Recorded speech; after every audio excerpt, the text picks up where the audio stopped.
Indian football പ്രേമികൾ അത്ര വേഗം മറക്കാൻ കഴിയാത്ത പേരാണ് ധീരജ് സിംഗ് മാമിതാവിൻ്റേത്. ആരാണ് എന്താണെന്നൊക്കെ എല്ലാവർക്കും അറിയാം. ഇപ്പോൾ മോഹൻ ബഗാൻ സൂപ്പർ ജയൻസിൽ അധികം അവസരമൊന്നും കിട്ടാത്ത സൂപ്പർ ഗോൾ കീപ്പറാണ് ധീരജ്.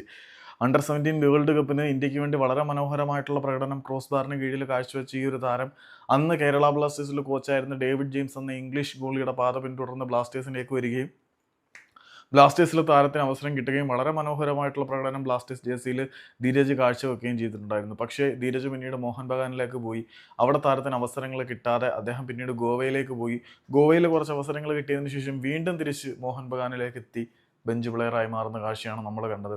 ഏതായാലും ഈ ഒരു സീസൺ അവസാനിക്കുന്നതോടുകൂടി ഈ ഒരു സീസൺ അവസാനിച്ചിട്ടുണ്ട്. ധീരജ് സിംഗ് മാമിങ്താം മോഹൻ ബഗാൻ സൂപ്പർ ജയൻസ് വിടുന്നു എന്നാണ് അറിയാൻ കഴിയുന്നത്. അപ്പം പുള്ളി കേരള ബ്ലാസ്റ്റേഴ്സിലേക്ക് തിരികെ വന്നിരുന്നെങ്കിൽ കൊള്ളാമെന്ന് പേഴ്സണലി ഞാൻ ആഗ്രഹിക്കുന്നുണ്ട്. ഏതായാലും ധീരജ് മോഹൻ ബഗാൻ വിടുന്നു എന്നുള്ളത് നല്ല കാര്യം തന്നെയാണ്. കാരണം വിശാൽ കൈത്തിനെ മറികടന്നുകൊണ്ട് പലപ്പോഴും അവിടെ പുള്ളിക്ക് അവസരം കിട്ടത്തില്ല. മാത്രമല്ല അവരൊരു പിൻഗാമിയായിട്ട് ആർഷിനെ വളർത്തിയെടുക്കാനും തീരുമാനിക്കുന്ന ഒരു സാഹചര്യത്തിൽ ധീരജ് മറ്റ് ഓപ്ഷനുകൾ പരിഗണിക്കുന്നതായിരിക്കും നല്ലത്. ധീരജ് ബ്ലാസ്റ്റേഴ്സിലേക്ക് വന്നിരുന്നെങ്കിൽ കൊള്ളാമായിരുന്നു എന്നാണ് പേഴ്സണലി ഞാൻ വിശ്വസിക്കുന്നത്. നിങ്ങളുടെ അഭിപ്രായം എന്താണെന്ന് വെച്ചാൽ കമൻറ്റ് ചെയ്തു.